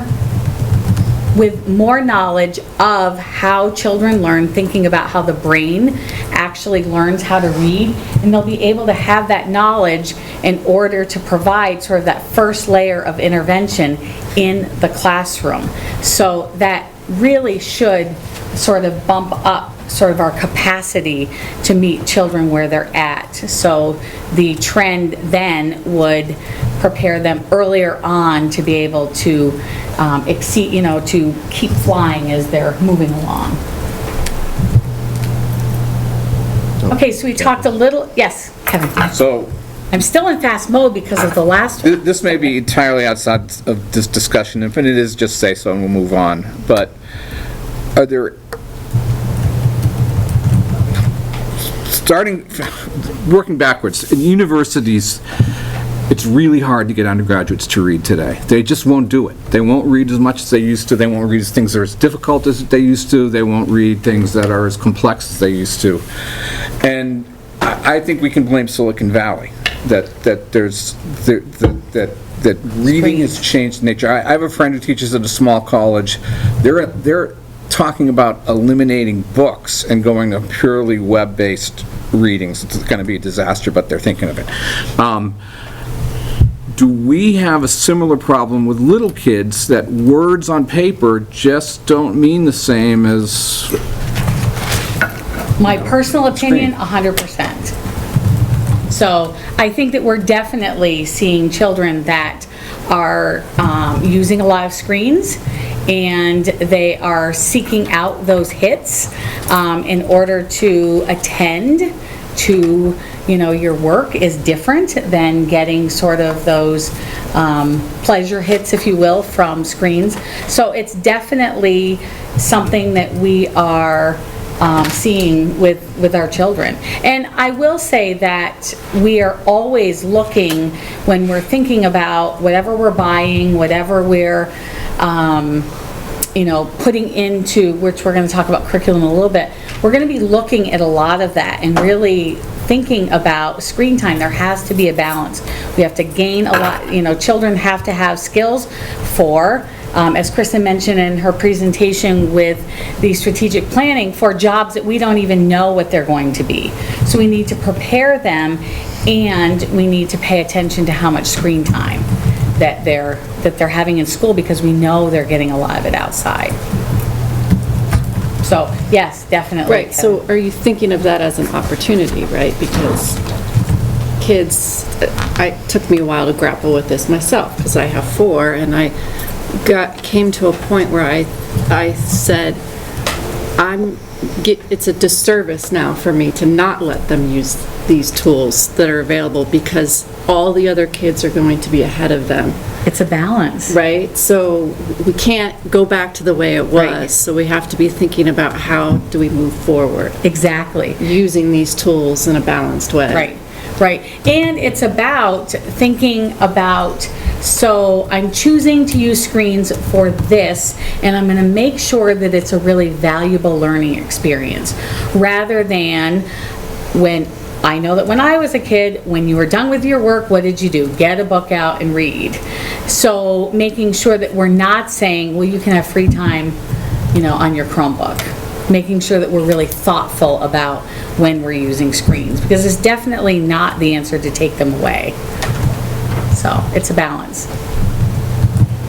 And thinking about, the reason I mentioned the in-school piece is that if we have too much screen time in school, then again, what are we going to want? What are we going to rush through in order to, get to that other option? Sorry, go ahead, Paul. That was perfect right there.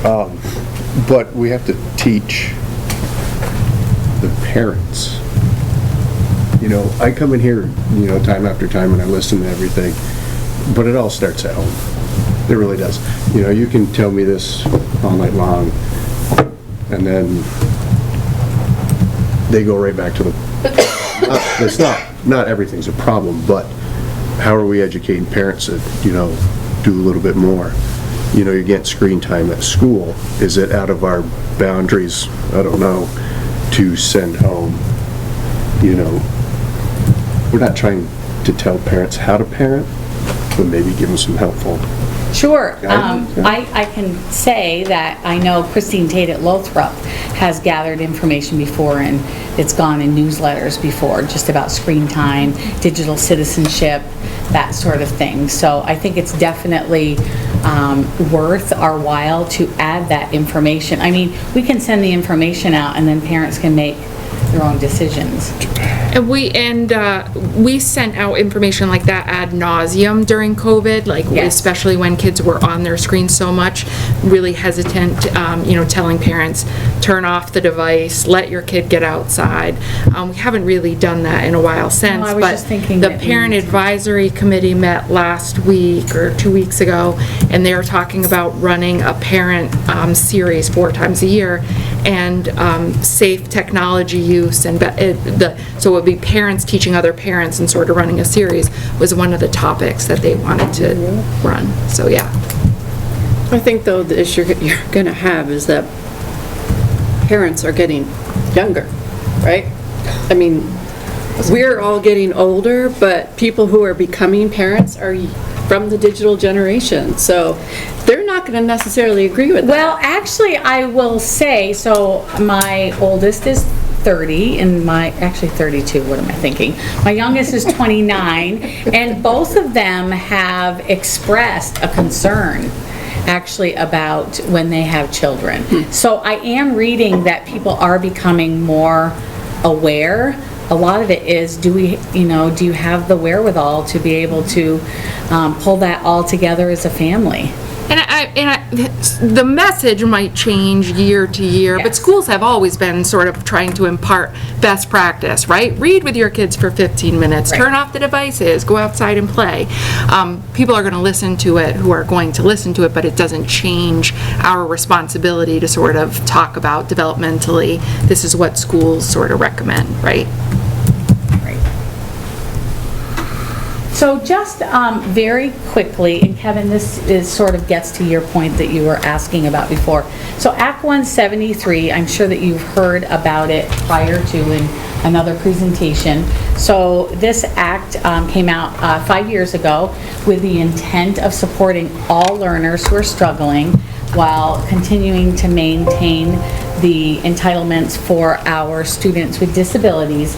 And what Act 173 is also doing, and the big shift happened this year, is that they have made their funding for special ed more flexible so that we can use that in a way that we can serve more students. So we still need to make sure that all of our students receiving services through individual education plans are still receiving all of the services that they need, and then after that happens, we can provide supports for other learners. So there are four tenets, 4 levers for Act 173. We're going to talk really about one of them. I'm just going to go through a couple of these really quickly. So we already have a local comprehensive assessment system, and based on our data, based on our curriculum that we're building, we're going to talk about that in a moment, we sort of shift that. And that is just a well-rounded set of assessments that we use to inform our instruction. So coordinated curriculum is what we're working on right now. We have a set of teacher leaders, coaches that are building a coordinated curriculum from pre-K to 12. And the idea is that we're right now identifying proficiencies, which are the really big ideas, essential learning outcomes, prioritize performance indicators, and learning targets. So each time the granular size of that outcome gets a little bit smaller, down to a learning target, which really talks about just that one lesson that you're working on.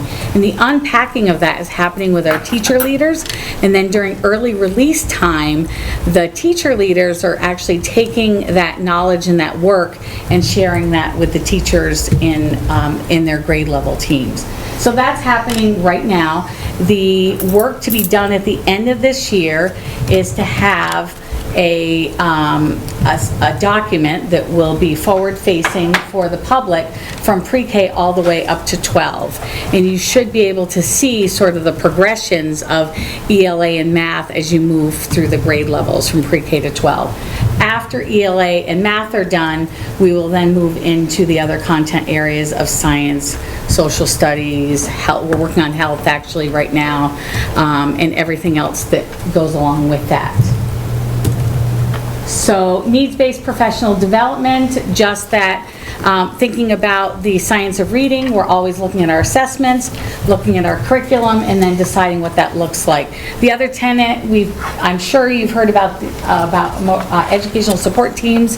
That is our system that we have in order to identify students who need supports, and we provide them through that team. This is the piece, Kevin, that thinking about Act 173, it is requiring through our EST system that we have this layered set of supports, so we can be layering on supports to students as they need them.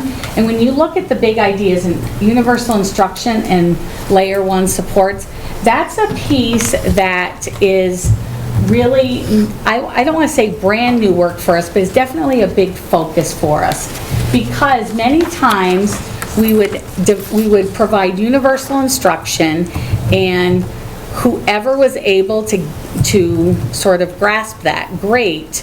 If not, then they received intervention. So what our work now is to provide universal instruction that is exactly that. It's universally designed to meet all learners in the classroom. And then it's thinking about building the capacity of our teachers to also provide that first layer of intervention within the classroom. So identifying what the need is and what the targeted intervention is. It would not be as intense as a pullout, but it certainly would be that piece that's happening in the classroom. So that is really the research, and what schools are finding success with is really honing in on that first universal instruction and intervention. Any questions on that? Sorry. Or is that? Yeah. Yeah, please. Is that sounds, just on first hearing, very burdensome for teachers to do the universal instruction and simultaneously try to flag kids and begin intervention. Is there any, are you running into any problems where teachers saying, this is overwhelming me, it's hard for me to do all of that? So it's new learning for a lot of teachers, and that first layer is really small. So, for example, a lot of schools are developing small group time in both ELA and math, certainly at the K-6 level. Again, that's where we want to really hone in on. And during that small group time, that's when you might only spend 10 minutes with a small group, and you're doing something very targeted. So, yes, you're collecting data, yes, you're sort of progress monitoring, it's called, as you go along, but it's still within, teachers have been running small groups for a lot of reasons, so it's just embedding it into something, into a system within a classroom and a structure that's already happening. And it's being more purposeful. Teachers have been helping children for years. You know, the come on up to my desk, I'm going to help you. It's really formalizing that. So we talked about the curriculum work. And last slide, so the left was a slide from Kristen's strategic planning, and just really showing that everything that we discover during the strategic planning, what we want for our children, what we need for our children, all of that will go into the next work of the curriculum. So once that map is created, all of the units for ELA, where we land on a math program, all of the things, science and social studies after that, all of those things and the work that we'll be doing will come out of the strategic plan, what we learn there. Other questions? There's a lot of information. Well, we thank you, Debbie, for putting it all together and making it clear and understandable. Okay, thanks. Thanks, Debbie. Thank you.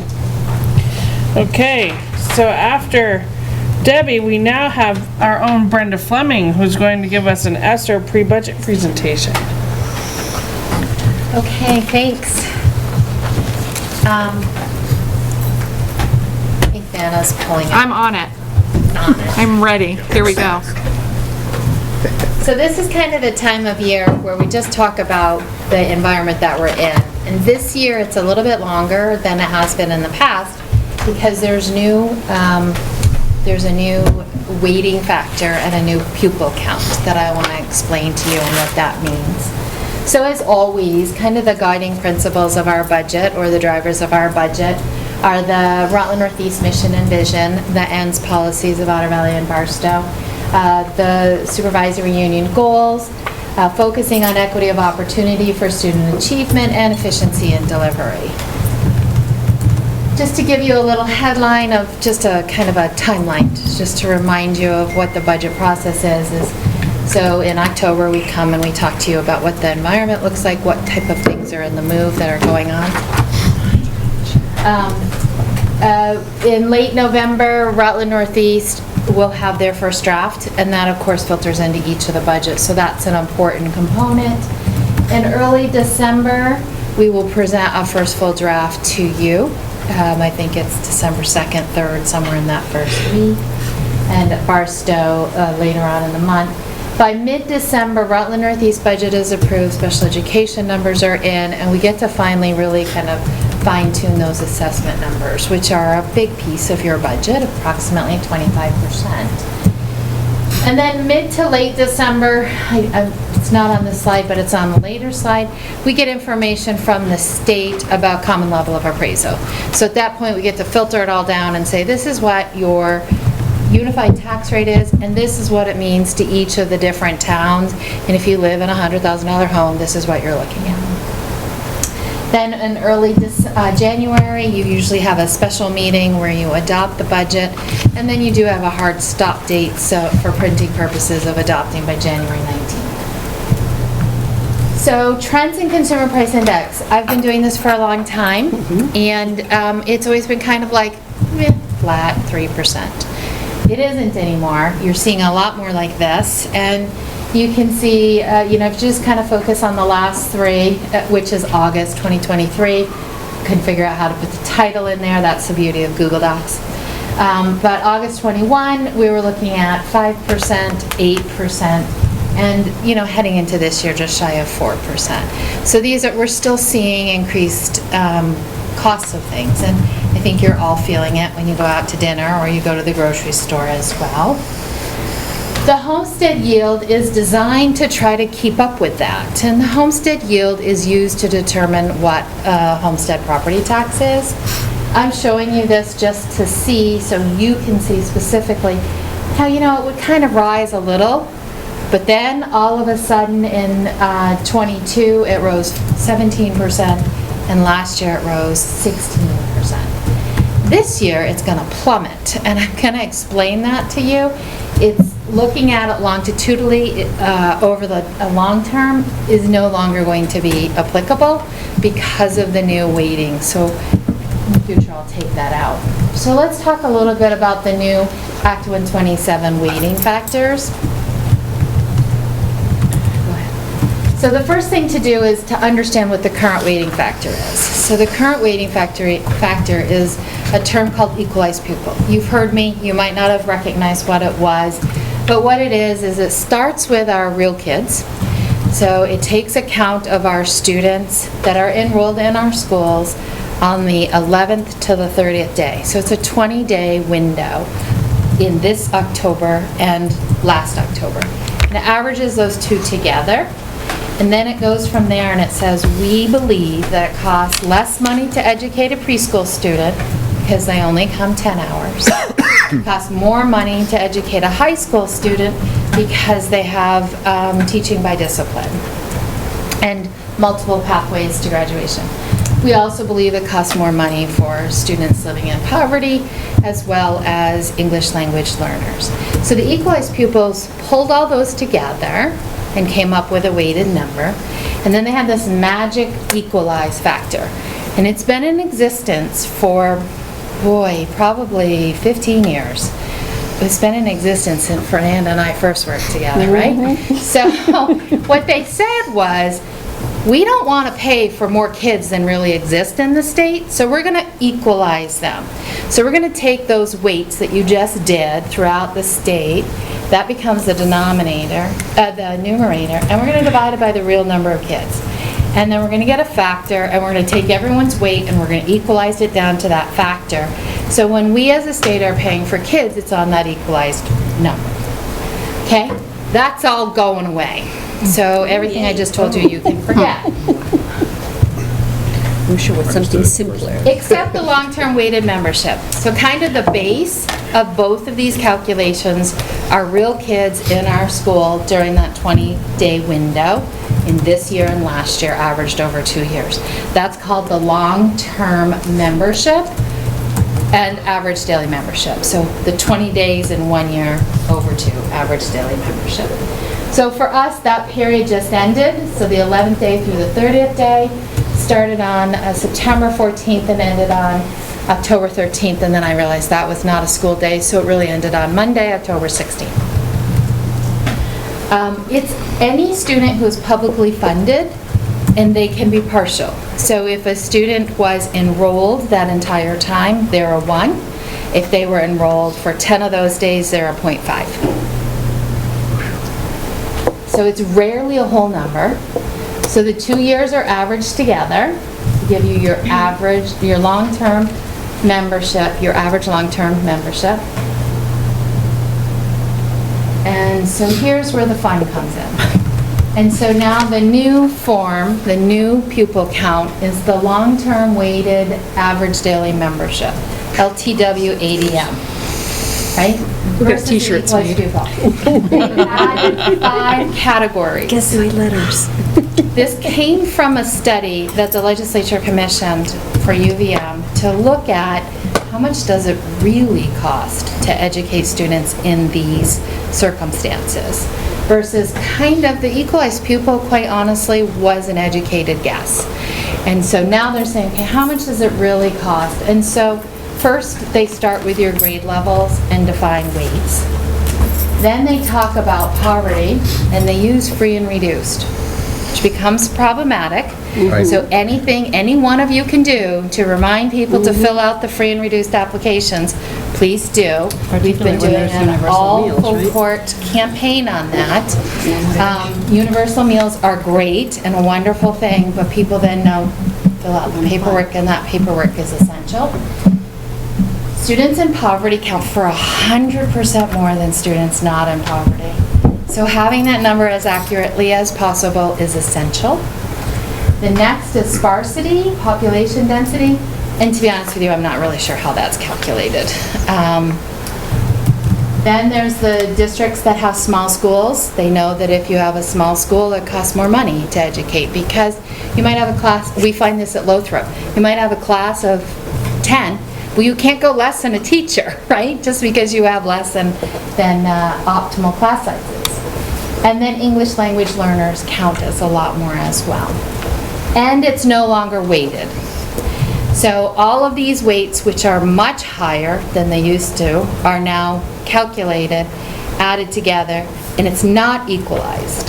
So the state is now paying for 40% more students than they did when it was equalized. And so the yield gets adjusted by that. So if you think of the yield is going to be the number that raises the right amount of money for education spending. If you share that yield over more kids, then the yield is going to go down. But the pie stays the same, right? So it's still the same size pot of education funding, but it's going to be less per pupil because you have more kids. So when you see what happens to the yield, I don't want you to panic. One of the things that's important to understand here is that the weights of all those 5 factors can really mask what is happening in our district in regards to pupils. And it also means it becomes more unpredictable to estimate this number. So we have a responsibility, we, the central office, and we work very closely with our school secretaries to get numbers 1, 2, and 5 right. And we work really hard at that. Those are the things that we can control. Those are the things that we work on. And there's a big team working to make sure we count as many children as we can. But the other factors are not something that we have control over. What's sparsity weight? I'll show you in a minute because there's a slide on it. So again, this is what I talked about. So you can see there's really like 4 factors for weighting for students and even poverty. So students in poverty, which was not based on free and reduced numbers, it was based on a number from the state on, I think, SNAP eligibility. It was only Brenda, 0.25. can you go over that again? Because with universal lunch, is that going to be an enormous problem to try to figure out who's eligible for free and reduced if no one needs to fill out the paperwork? I can't imagine. Absolutely. That is a nail on the head. And they're sticking with that number? It's not going with SNAP or anything like that? So keep in mind, right, so like everything else, this happens 5-6 years ago when they started the weighting study. Universal meal, pre-pandemic, universal meals were not talked about. Then came the pandemic, then came a lot of other things. So I don't know if they'll change that, but as of right now, it's free and reduced applications. And this is federally mandated? Or No, this is state? Vermont. State, okay. So Vermont. But they don't think about how those numbers are possibly inaccurate because of that issue? You are welcome to bring this up with your 7 to 9 legislators next month. You know, to be honest, I don't know the answer to that. This is complex. So these 2 slides are actually from the Joint Fiscal Office presentation to the legislature last January. And I thought that they really did a nice job kind of showing the differences, so I grabbed them and stole them. But what I really want your kind of takeaway from this slide is that equalized pupils more approximated the number of kids we have, and the new long-term weighted average ADM will not. That's not good. It's not good. So, and I love this because we're all human, right? So I could see that they actually made a mistake on their slides with their new grades. So we currently had pre-K, which is under kindergarten, K through 6 was considered elementary, and 7 through 12 was considered high school. Now they have carved out a 6 through 8 for middle school, and you get a .36 if you're a middle school student. You get nothing if you're a K through 5, and a .39 for 9 through 12. Pre-K is negative because they don't go full-time. The poverty rate, I think I already told you, so if a student is in poverty and they are, say, a 9 through 12th grader, they'll start at the .39, then they'll get the 1.03. If they also have English language, if they're also an English language learner, or English as their secondary language, they get another 2.45. And then sparsity is the number of people in the district, and this comes from God, I don't look this up, right? So this comes to me, somebody tells me these numbers. So if you are in Goshen, you're going to fall in the first line. And you're going to get a higher weight for those students than if you're in Brandon, you probably fall in the middle line. It says district though, so it's not based on all of the towns together? It is based on all the towns because all of these numbers look at the towns and then combine them to the district. And then small schools grant, you get a small schools, sorry, not small schools grant, you get a little bit more if you're in a school under 100, so that would be OCA. And then if you're between 100 and 249, you also get a little bit, and that would be everyone except Otter Valley and Neshabie. So in your case, I guess that's a little I have a question about English language too. Yes. Everybody knows that a 4-year-old who doesn't speak English shows up in preschool, they're going to be fluent by, first or second grade. Ninth graders are a different issue and probably much more expensive. Does the state weight that at all when they discuss English language? There may be a time when I knew the answer to that question, but I don't know the answer to that question. And it wasn't the state, it was UVM who did the study. So I'm not sure. I am curious about that 2.49 versus the 1.03 of poverty, because what we offer for ELL support is very different than what we offer for supporting students who need interventions for other reasons. So it's interesting to me, that ratio is interesting. That it's so high. That it's so high, because that's not what we do. We don't offer learning in a second language. We offer it in their native language. We offer it in English, and it's only through an ELL teacher, which serves multiples, anyway. Yes.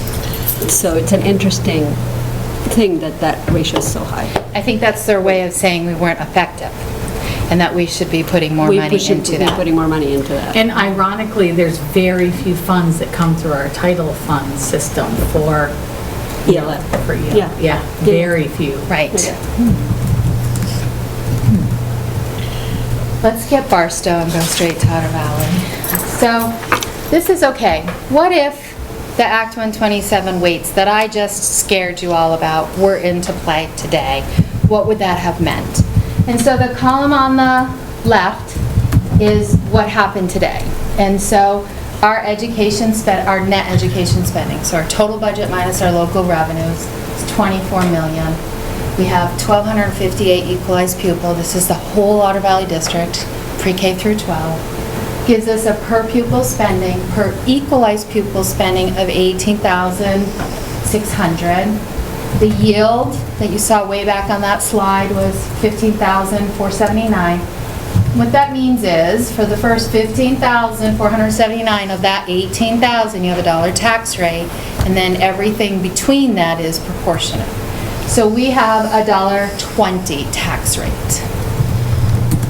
If 127 existed, we'd still have the same 24 million, but our pupils are now 2,080. So again, it's not weighted. I mean, it's not equalized, it's only weighted. So that obviously, when the denominator is higher, that means your per pupil spending drops. So our per pupil spending goes from 18,600 down to 11,008. But the property yield is going to drop too, right? So you don't get, so when the state has so many more long-term weighted average ADM students, they are not going to have to be able to sustain a yield of 15,479 because they have almost double the students, 40% of the students. This was the state's estimate of what the yield would be. So if that was right, which this is just an exercise for illustrative purposes, it would be $96.87 and our tax rate would be $1.22. So we would be 2 cents higher than we currently are. It's a nice visual, right? Because it lets you think that you're only spending $11,800 per student. It does let you, it does. $15,476. And so somebody wants to ask me how many kids we really have. Right. 1309. So you'll see that on one of the next slides. So there are a couple of safeguards or guardrails built into Act 127 that I think and assume you want us to pay attention to. One is if our comparable per pupil spending doesn't increase by 10% in any year, our homestead property tax rate is limited to a 5% increase. If they do in 1 year, and it's limited to a 5% increase until the fiscal year 2029. It's a one-way street. If you blow past that 10% in 1 year, then you're out for the rest of the years. So in this case, 6 cents would be a 5% increase. We were looking at 2 cents. So we wouldn't have that issue, but what becomes important is that number, that 11,860. If that number doesn't go up by more than 10%, then we'll be protected by that 5%, regardless of what the yield comes in at and how it filters down. So this is that, the 5% and the caps. If, however, you can't be within that 10% for various reasons, and it could be because of the changes in the Act 127 weighting mechanisms, you surpass it, then the law says you shall, not you may, not you can, you shall go before a tax review board, and they'll make a decision as to whether you have excess spending or not. I'm assuming we don't want to go that route. All of that will happen after the budget is presented, after the budget is adopted. It won't even happen until May or June of next year. Is the purpose of that to control what used to be called gold towns, or is that? I was just wondering the same thing. I don't think so. I don't think so, because one of the things that they realized with these different 5 weights, which again, they have a study that says this is what it really costs to educate a student in these circumstances, is that they will make your pupil count so volatile that you may not have controls. And that's why they wanted to give you an opportunity to explain to the tax review board what might be happening in your school or in your district. And while, you know, Barstow's still a small district, right? So Otter Valley can handle a little bit more of the ups and flows in each of the towns because we are consolidated and we're bigger. But there are still some very small districts in the state, Barstow being one of them. But, you know, there's a lot of single towns that are still school districts. So this, please notice the red, okay? So where's my guardrails? That's what I like, right? Like, where can I start? That's what I need to let Mr. Ruppel know. Because without them, he's blowing past it. So what are our guardrails? So 10% over that 11,860 is 15,000. That doesn't seem right. 13. 13, so that's a typo. Yeah, you have it here as 13. Yeah, it's 13. How did that get changed? I think I changed. You're on Barstow. I'll be Barstow. I'll be Barstow, sorry. Wrong. It's still not right though. No. Because it's 1,100. So 11,000 and 1,100 is closer. It is about 13. 13. Can you go back 2 slides? Oh, I bet it was. I think you reversed your numbers. I mixed them. I think you reversed your numbers, yeah. But this number I didn't. Oh, no, I probably did. No, I think that's your 15, and the other one Yes. is your 13. Yes. I think. So our net education spending, I am predicting, can rise by about 6.7% to be in that guardrail if our long-term weighted average ADM number stays at 2,038. And when do you find out that number? In December or not until the following April, when your budget is already adopted? You've played this game before. I kind of. So, in theory, it is supposed to be in December. It's the new year, the new weighting system. It's possible that it will be late and there'll be multiple versions. But at some point, we have to say this is what we know as of this time, and we've always said we use December 31st. And by that time, you're close. You're not going to be off by 600 kids. So I guess I just don't understand why they did this, because in your original example, our tax rate is within 2 cents of one another.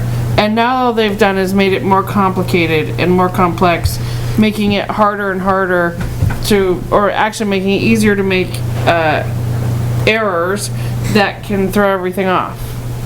And who says what's excessive? I mean, there's not a guidebook that says, oh, this is too excessive, so therefore you're going to the tax review board. By statute, if you go over the 10%, you shall go to the review board. And the review board is advisory. The decision rests with the Secretary of Education. Okay. Loving that, aren't you? So not necessarily to defend this, but they were looking at it from a state, as a statewide. And there are districts that have a lot of kids and very few in poverty and very few ELL students. And so they're in trouble. They're the ones that are flirting with that 10%. But is there already a loophole? You and I both know that there's been lots of things that have been put into place through legislation that's to slow the curve of spending, and districts have just run amok anyway. Yeah, good old challenges for change and things like that. Right, yes, exactly. Right, that's How is this any different? It's a little bit of the beauty and the curse of a citizen democracy, right? So any town can go to their representatives or their senators and advocate for special things. Remember, Rutland Town says they're geographically isolated. So kind of, this is the real kids, right? So this is one day, October 1st, number of students per school in each grade. I love this because it is a real number. It's far easier to understand. It is a snapshot. It is only one day, and it's not the kids in school that day. Like if you're out sick, you're still in there. It's the kids enrolled on that day.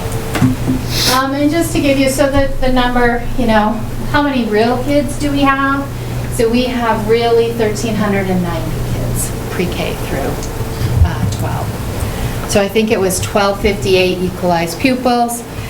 Of the 1,390, 119 of them are pre-K. So that's really, you know, so the equalized pupils much more closely approximated our real kids than this, because right now it was 2,038. So just a couple of things, yeah, flip through Barstow. So I won't go over all of these, but so kind of what we use as a guiding principle is our class size policy. What is optimal, what is ideal, what is maximal? And so this is school by school, looking at what we projected for enrollment versus what happened. I always like to do that to make sure that October 1st is really a good measure of what the future will look like in regards to the number of kids. And throughout this year, it's within one or two students. So then we project the next year, and then we will work on the class size ratios accordingly. Yeah, you can just flip through these. So again, the timeline. Another key piece of information we get from BizSpit, it should actually say VHI, is the health insurance rates. So they'll be filed with the Department of something regulation by October 31st, and they let us know as soon as that is, and that will then get dropped into our budget. We do not negotiate health insurance, it's negotiated statewide, and it's settled for next year. So it's kind of like bing, bing, bing, that's an easy one. December 1st, you will still get the letter from the tax commissioner. It's going to look a lot different than it has in the past. I'm not sure how much it's going to go over explaining the changes in equalized pupil. Again, I'm not expecting you to understand those changes in pupils or to monitor them, but I'm trying to stop you from the panic that I had the first time I looked at this and said, oh my God, we're going to go from 15,000 per pupil down to 96, right? You don't have to panic on that because we have so many other kids, it's going to be comparable. If it goes less than 96, though, that is a decline. But if we stay within that 10% guardrail, that first one, that education spending per equalized pupil, we care less about what the yield comes in at because we'll be protected at 5% over the current tax rate. December 15th, a lot of information comes in. December 5th is when we start receiving first drafts of these long-term weighted average daily membership students. And that's when Alexis and I kind of really look at it and we start calling secretaries because we look at the October 1st numbers and we look at the long-term average numbers. And when we see a school that has, you know, if they had 10 kindergartners on October 1st, I'm expecting they have close to 10 over that ADM. And if they have 7, I'm calling. If they have 15, I'm probably just saying great. But we're kind of looking at that analytically to make sure that we haven't done something wrong in our Power School accounting to miss students. And then late December is when we get the information and we can really bring the property tax down to a homeowner's perspective.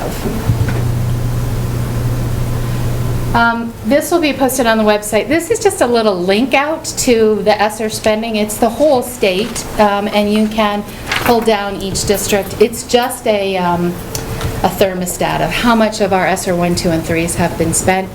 I looked at it. It's live all the time, and we've put in another claim. When I looked at it in August, we'd spent about 70% of everything. We had 30 left, which is what we expect because of this last year. And these are our federally funded positions. So the left side are ESSER funded positions. Oof is right. Right? Oof. And I said oof. And the right side are our other federally funded positions. School-wide plans, SWP means school-wide plans. It's often also called consolidated federal programs. It's Title I, Title IIA, and Title IV. It's important for us to pay attention to those. With the pandemic, we had years where we were not able to fill staffing, and that meant we had large carryovers in those grants. On the right side, those grants, the SWP, CFP grants, are entitlement grants, but we've been spending all of our carryovers. So we expect them to go down because there's no carryovers. Ray of sunshine. I think she just rained on us. Clear as mud, right? How are we making sure that we're the best at capturing all those multipliers, right? How are we reaching out to families in poverty or families in general? I mean, that should be like a common theme from everything. I would say it is. So we have it in every newsletter in each of the schools. It's been on social media. It's been on welcome back letters from the beginning of the year when they all get the application. Goes in my blast. It's in your, at least twice. Do you have a sense of what the percentage is right now? Like of return? Oh, God, no. Yeah, of return. I don't. Okay. Is there any Filled in mechanism? online? Yes. And that's also what we've been saying. And it is so easy to do it online. So there is a secure link to fill in that form online. Is there any mechanism if we come in, I'm going to make numbers up, if we come in at 35% and last year we were at 48%, would the state be amenable to saying, hey, we didn't, magically become vastly more prosperous than we used to be? This number's wildly off. Nope. There's no I don't think there's no anything. average on that. There's no loophole for Yeah, that. That's why we have to be the best at doing this, right? But the state has also done something that really helps us. And so there are free and reduced applications that count, and there are what's called direct certifications. And so for students who are on Medicaid, SNAP, a couple of other statewide programs, they're directly certified. And we get a list that says these kids, this list of students, and it's updated every month, are directly certified as free. So they count as an application. And so the state did add 2 categories of Medicaid certification that did not exist until this year that will hopefully help make everyone's numbers go up. What are they? They're based on Medicaid, and there's actually a Medicaid free direct cert and a Medicaid reduced. Okay. So those 2 new categories are also getting added to the formula at just the right time. Also remember, it's a 2-year average. No, that's not, sorry. The long-term weighted is a 2-year average. And I'm assuming special education comes from a different bucket?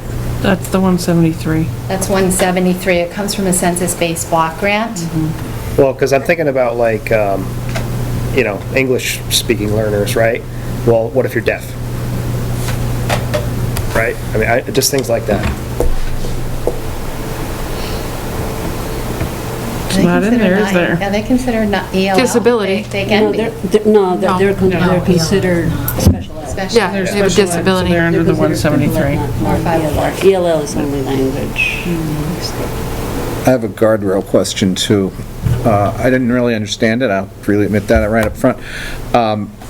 Is there any advantage into aiming for a guardrail? Like we're gonna go up 4.9% or 9.6%?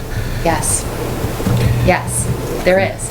Because that guardrail, so yes, that's a good question. Thank you for asking. I think there is an advantage for us to head towards that guardrail for 2 reasons. One, you took it down, but there's some of those ESSER positions we really want into the budget.